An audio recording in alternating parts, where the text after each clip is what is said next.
are reading from Canto 6 of Srimad Bhagavatam, Chapter 8, entitled The Narayan Kabach Shield, Text 18.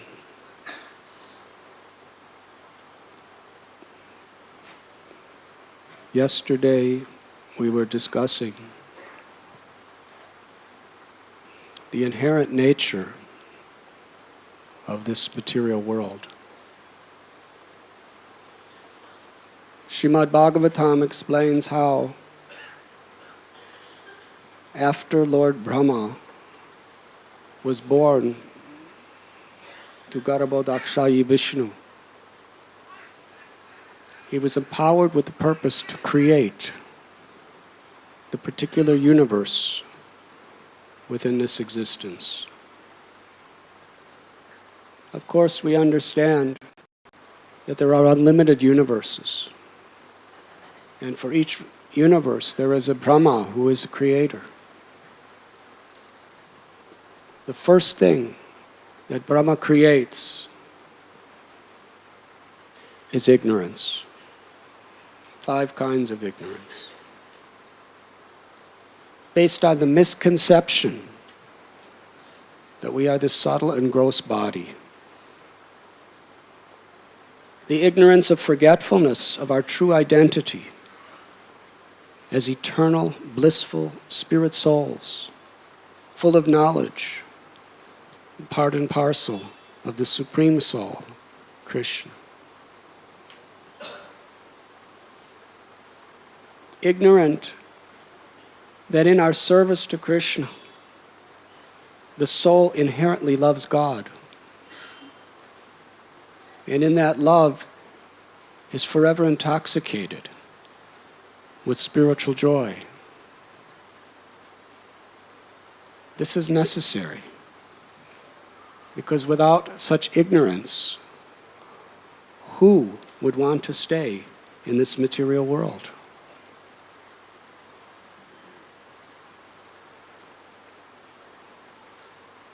Krishna tells in Gita, Dukkhalayam Shashvatam, that this material existence is essentially a miserable place.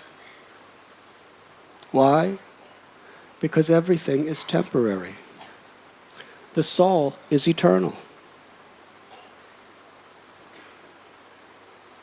The soul by nature, Parasya Shaktir Vivadaiva Shruyate, out of the many energies of the Lord, the spirit soul is Anandamayo Vyashat, as the Lord is.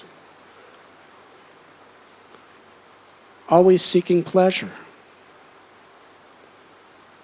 The nature of pleasure is to behold the infinite beauty of Krishna, to hear the sweet flute of Krishna, to smell the fragrance of the gardens of Vrindavan and the body of Krishna. Krishna is the source of all pleasure. But when we forget Krishna, we seek pleasure through the temporary objects of this world. But because our longing is eternal and the objects of the senses are temporary, ultimately to the degree we enjoy something, we suffer when it is frustrated. And it is inevitably frustrated.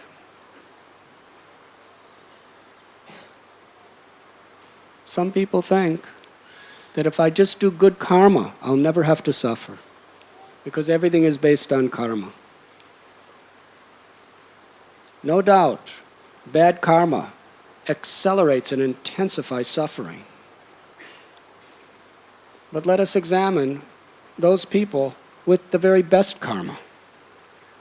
Abrama bhuvana loka punar avartanorjana mamupechito konteya punar janmana vidyate. Krishna says, from the highest planet, Brahmaloka. Do you know what type of good karma it takes to go to Brahmaloka? It takes good karma just to get a good human birth in this life. What to speak of Swargaloka, the heavenly planets. And what better karma to be in Maharloka, Janaloka, Tapaloka. But Satyaloka is the supreme highest planet in this material existence. But Krishna declares, from the highest planet, Brahmaloka, down to the lowest, the most sinful planet, Patalaloka, they're all places of misery. Because everything is temporary.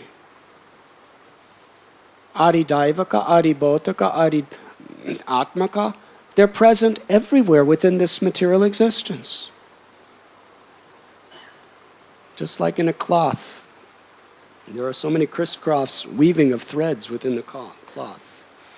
You don't see each thread, but it's the substance of it.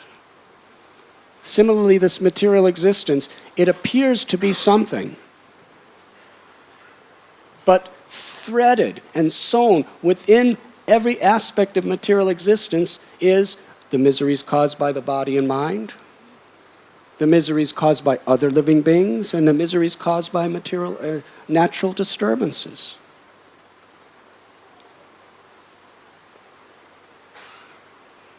In the story of Bhishma, he's laying on the battlefield of Kurukshetra filled with arrows. He's meeting Yudhisthira and his brothers, the Pandavas. And he's marveling over Krishna. Why?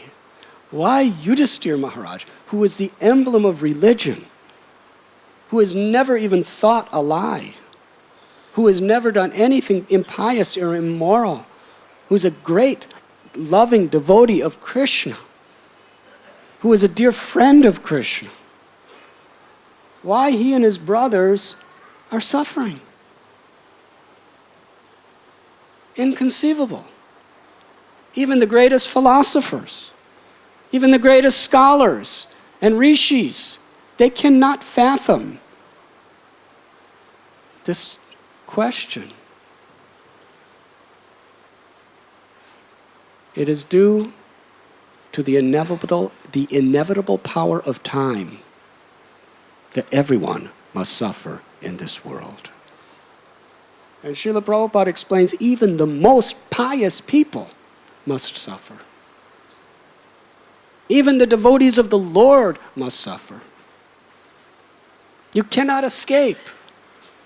The difference is this.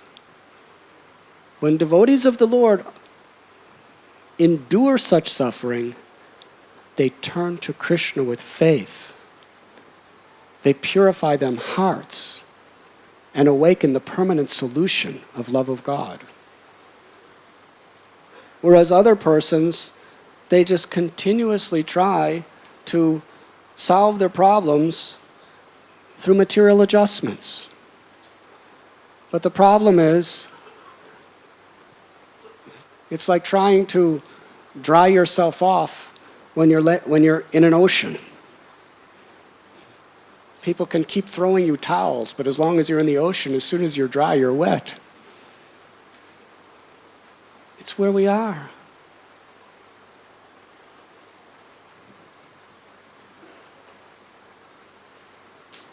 So real spiritual life does not teach us how to make a better situation by which we can be happy in this world.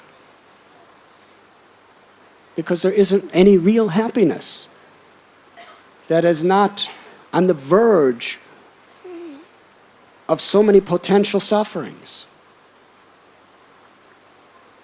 Spiritual life teaches us how to transcend this world. Even in the Bible, Jesus said, "Be in this world, but not of this world." That means to transcend this world. To not be seeking the pleasures of this world, but to be seeking the treasures of the kingdom of God. To be seeking happiness in giving happiness to Krishna. As long as we have selfish desires, we must suffer, because they will always be frustrated.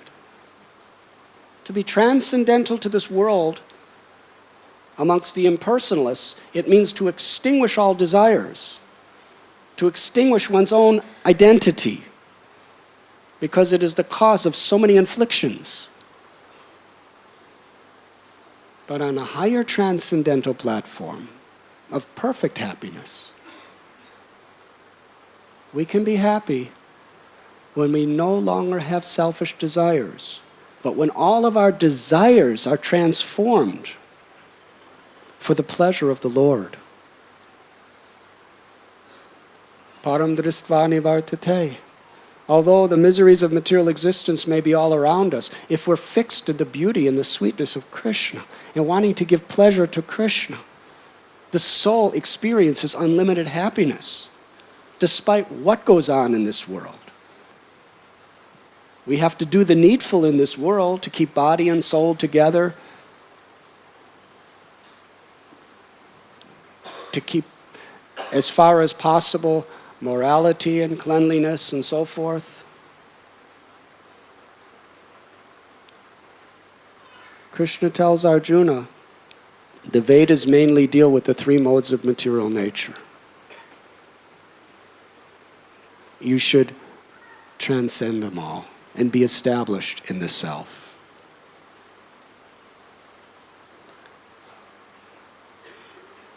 Sometimes devotees become confused. Why is this happening to me? Why is this happening to him or her? They're devotees. Why they're dying young? Why they're suffering terribly? Why? Why should I be a devotee? The same thing's happening to everybody else. What's the difference?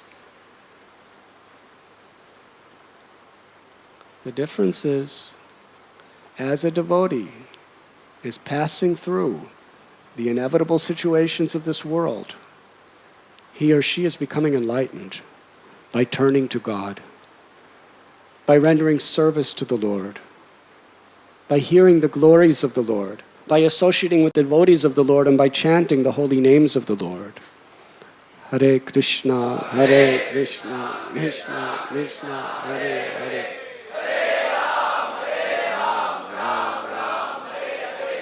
Yes, everyone wants to make this world a better place. But really, to make this world a better place means to transcend this world. Sri Chaitanya Mahaprabhu, he taught us what he prayed to God. Na danam na janam na sundarim kavitam vajagati shakamaye mama janamani janmanishwari bhavatad bhaktirahita kitvai. I do not want those things everybody else wants because I know what is inherent within them. Suffering. I don't want beautiful women. I don't want masses of wealth. I do not want fame and followers. I do not want great scholarship. I do not even want liberation. I only want to serve you, my Lord, unconditionally, birth after birth after birth. In this prayer today, which is the verses of the Narayana Kavacha, and in all the verses of this beautiful prayer, we find crying out for protection from danger. Padam padam yad vipadam natesham. This is an eternal reality within a temporary world. How can something be eternal within something temporary? Because prakriti is eternal. Prakriti is the external energy of the Lord. Antaranga Shakti, Bahiranga Shakti, and Jiva Shakti.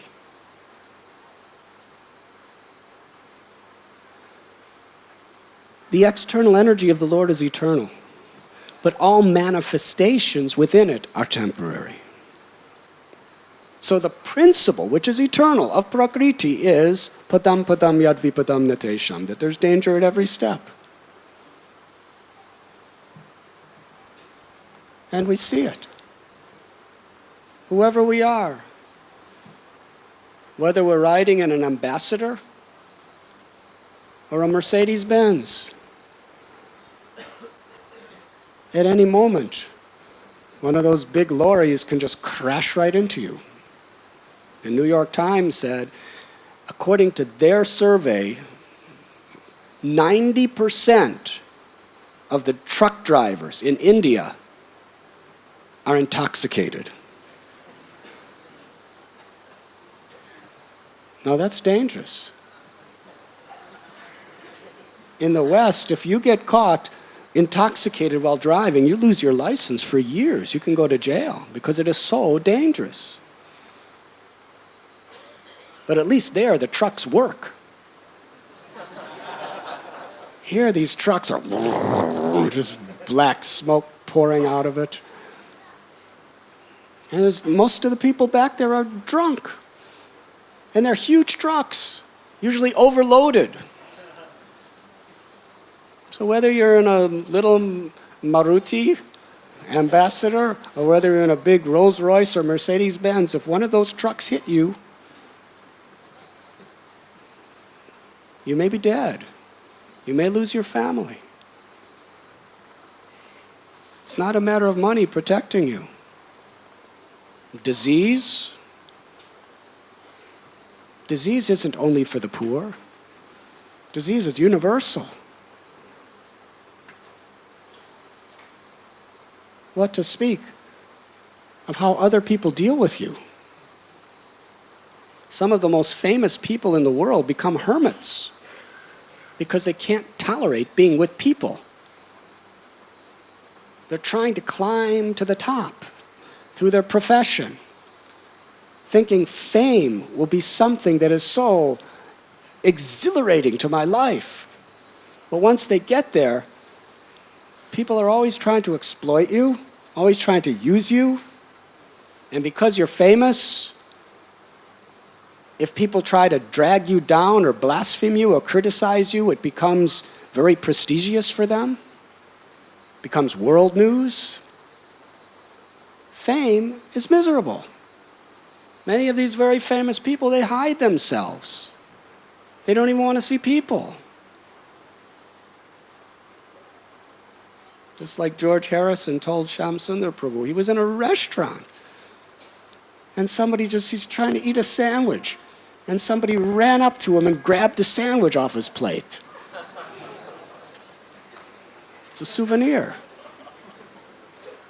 Sometimes they would grab their clothes and start ripping their clothes off for souvenirs. Now, this may sound very romantic from some of you, but to try to live in that situation? To them, it's such an opulence.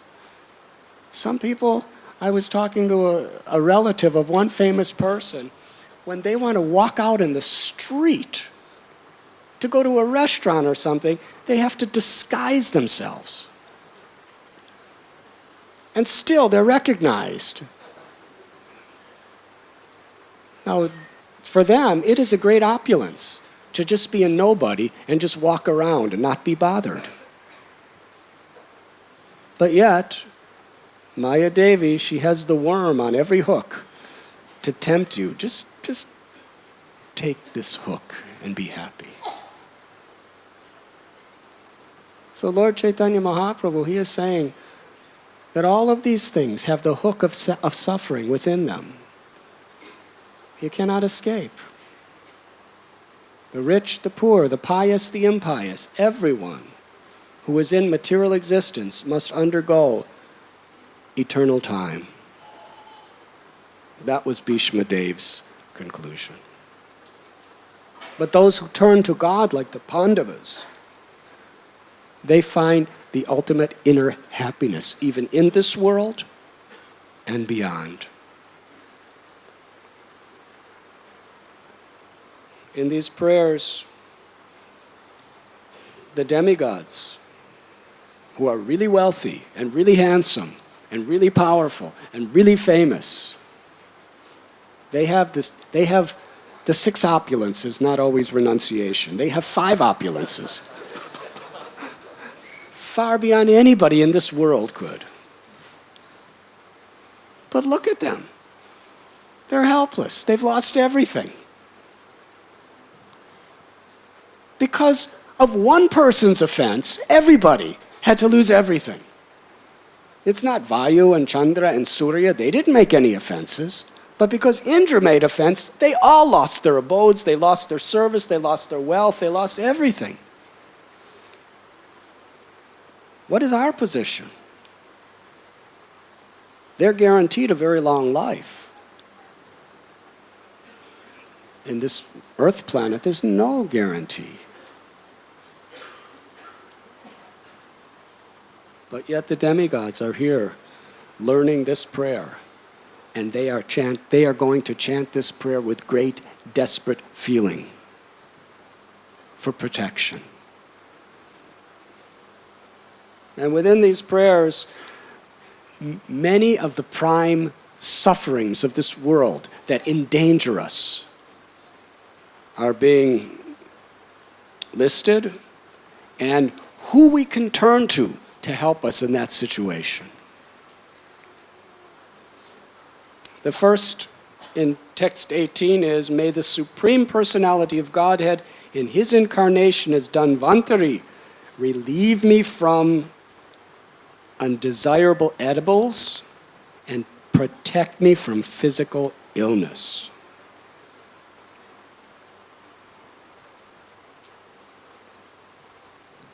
Physical illness. We don't know. It's like our dear friend John, the Manhattan musician, Professor John. After enjoying a beautiful drama, he bowed down, and a little child was next to him, so he tried to bow in such a way that he didn't hurt the child. And he crashed down on his knee, and now he's on crutches.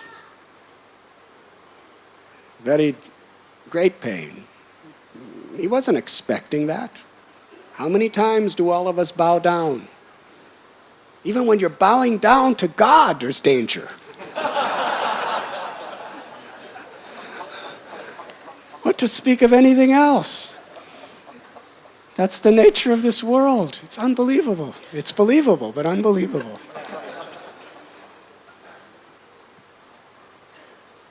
There's so many people, sicknesses, disease.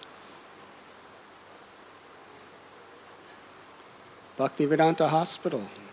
Just go and do your bhajan there for some time and see what's coming in and out.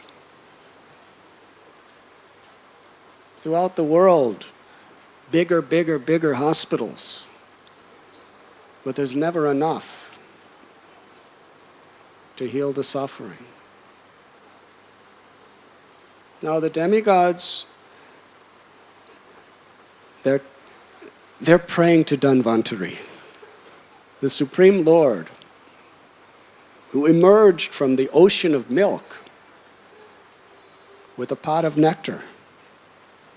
He was the founder of the original medical science in this universal creation, Ayurveda.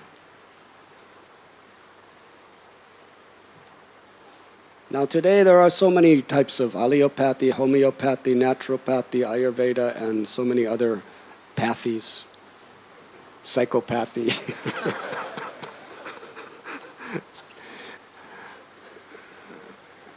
But the origin is Ayurveda. It was created by God Himself. Yes, you have decided by your free will to be in this world where there are so many sufferings. You decide by your free will to stay in this world. It's a place of birth, old age, disease, and death. So here is the medicines to heal you. Now in the Ayurveda, it's not just physical medicines.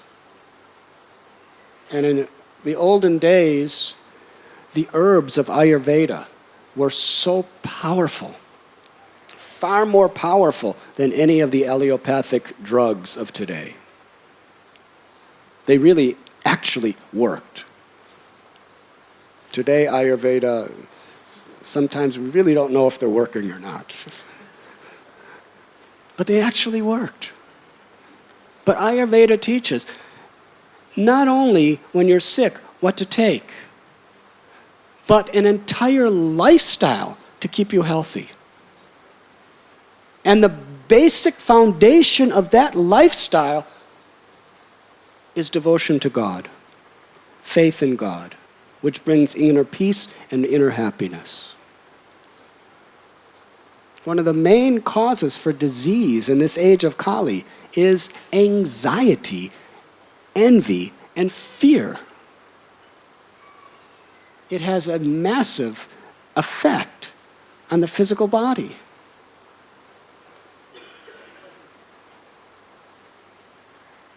So we have to be in a healthy mind to have a healthy body.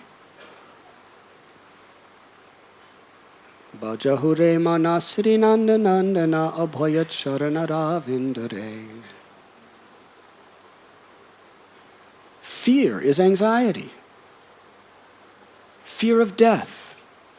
Fear of losing our reputation. Fear of losing our wealth.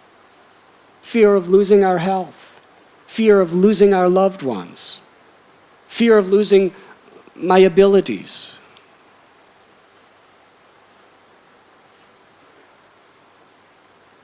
So many fears. Fear creates anxiety. Anxiety causes disease. So the Vedic literatures, Ayurveda is part of that, teaches us, my dear mind, just worship the lotus feet of Sri Nandanandana Krishna. Only then can you be fearless. Because in the lotus feet of the Supreme Lord, we find the light. This dispels all the darkness of ignorance. All fear is due to ignorance. We're eternal. The soul is indestructible. It cannot be wetted by water. It cannot be withered by the wind. It cannot be cut to pieces by any weapon. It cannot even be touched by all-powerful, inevitable time.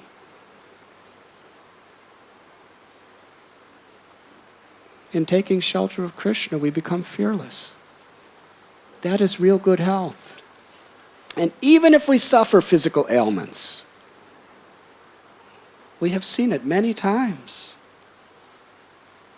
Our little Stoka Krishna Prabhu, only 34 years old, ravaged with cancer.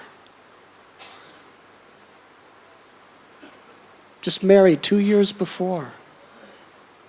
While he was on his deathbed, his wife gave birth to a beautiful little baby, paralyzed from the waist down, no cure, on the verge of death. He never asked, why is this happening to me? No, he was asking, why is God so kind to me? In these 34 years, so many opportunities to serve devotees, so many opportunities to hear Prabhupada's words, so many opportunities to chant the holy names. I didn't deserve it. Why is God doing this to me? Why is he so merciful? And he was smiling.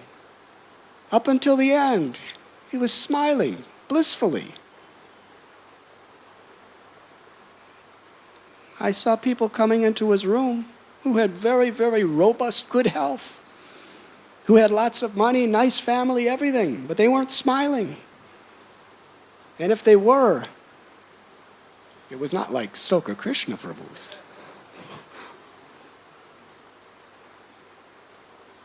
They were full of anxieties. He was free of anxieties. Why? Because with a grateful heart, he surrendered to Krishna. So we may ask, why is such a nice boy dying at such a young age in such a horrible way? But if we look deeper into the situation, we can see, because he is such a nice boy and such a good devotee, he's going back to Godhead. He's showing the whole world what real integrity is about. And there are so many examples like this. Whether you live 100 years or 34 years, in the light of eternity, there's not much difference. Shukadev Goswami said, better one moment of full consciousness of God than a long, long life. 7,000 years trees live in the redwood forests of California. Is that great? Greatness is how we utilize every moment of life. Greatness is in our connection to the All-Great. Krishna is supremely great. When we are connected to Krishna, by His mercy we are great. That is the secret of all secrets. And Srila Prabhupada explains in this purport, Lord Balaram is the Shesha incarnation, and therefore he can save us from angry serpents or envious persons who are always ready to attack. Hare Krishna. Always ready to attack. Now, angry serpents, sometimes if you live in the city, you think you're escaping. We have our nice Govardhan Farm community in Wada. And some devotees, they're a little afraid to go there because there are snakes. Yes? But actually, any agricultural field of India has snakes. There's not any more snakes, there's probably less snakes. But there are snakes, because that's the nature of fields. And when you're in a field, there is the potential that a snake can strike. And usually that means death at the least expected moment, whoever you are. The snake does not ask you for your educational qualifications. The snake does not ask what your bank balance is. The snake does not ask whether you have wife and children to support or not. Indiscriminately, they strike.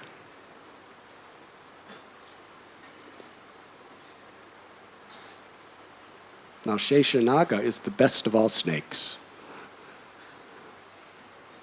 We pray to him to protect us from these little snakes.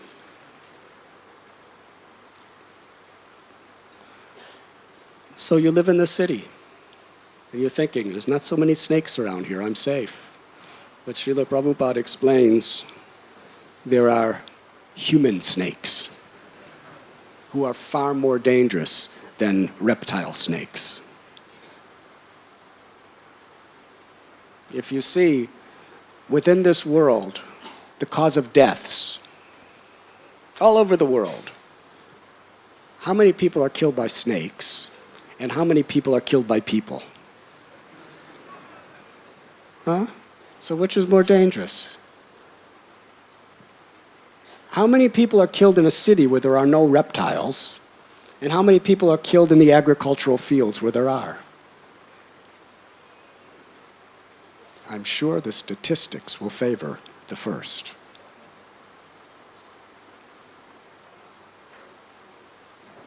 Once I was in Chicago at the Lincoln Park Zoo, and there's one house with the most dangerous animals.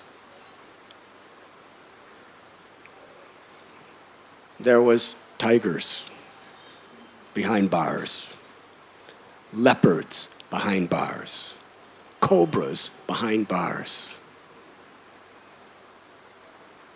So many wild, dangerous animals, panthers behind bars. And you're going around around the room, you begin at one point, and then at the very end there's a big sign. It says, the most dangerous creature on earth. And you look through the bars, there's a mirror.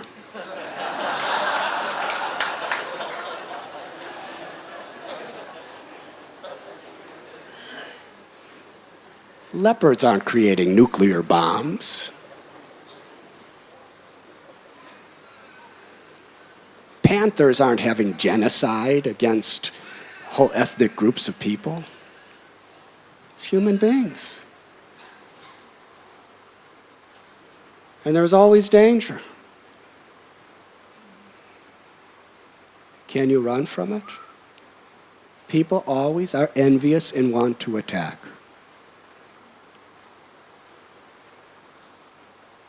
It's not just a matter of karma. It's a matter of being in this material world. Even the greatest personalities. Prabhupada said, Jesus Christ, he was crucified. What did he do? He just taught people to love God. He was blasphemed. He was beaten. Haridas Thakur. And actually, with Jesus, it was his own people who condemned him. Thakur Haridas. What did he do? He was the well-wisher of every living being. He did not have any negativity in his heart toward anyone. He simply wanted to love and serve every living being in this world.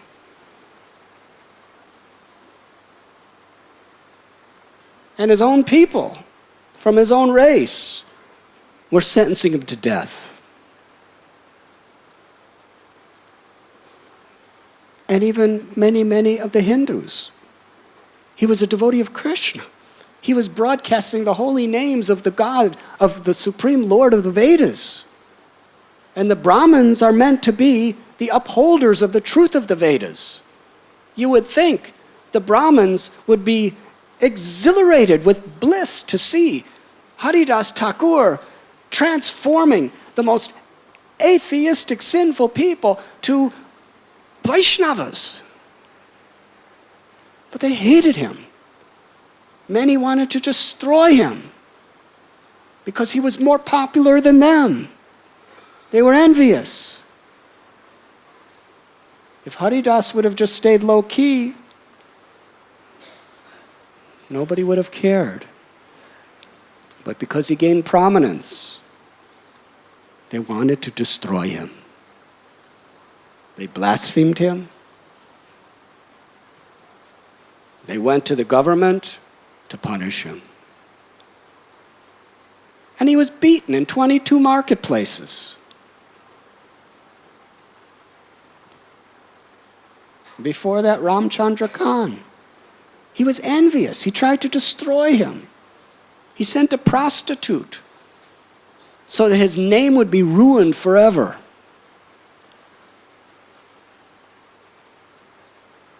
Did he have bad karma? No. But Thakur Haridas, whatever happened, whether Ramchandra Khan tried to create a situation to blaspheme his name forever, or whether the Qazi who wanted to murder him through a torturous death, Haridas held no negativity toward anyone.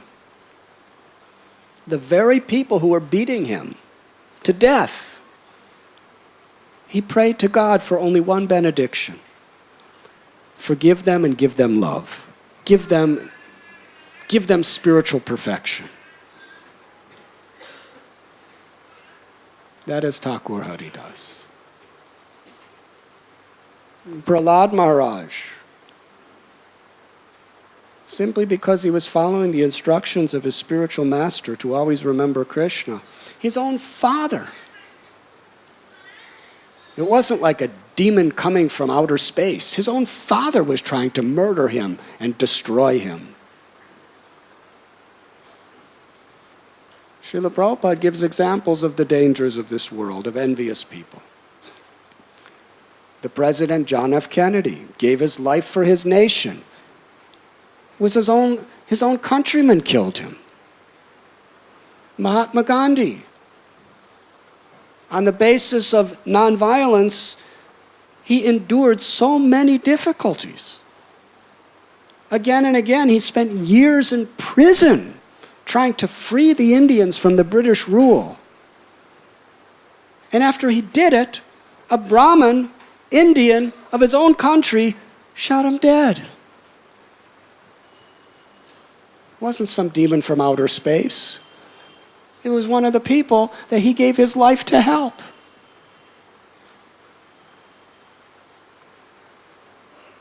Srila Bhaktisiddhanta Saraswati. Gaudiya Vaishnavism was so much decaying with Sahajism and materialism. And he was transforming the most intelligent men and women in all of India to be Vaishnavas, establishing centers all over the subcontinent, publishing books of the Goswamis like never before in history. But when he and his devotees went to the temple, to the Goswamis' temples in Vrindavan, they locked the doors and threw stones on him. His own people. More than anyone else in modern history. He's promoting the books of the Goswamis, printing them, publishing, distributing them, and convincing people to follow the Goswamis, and in the Goswamis' own temples, the Goswamis' own descendants. They lock him out. They throw stones, and they blaspheme him. And even some of them made conspiracies to murder him.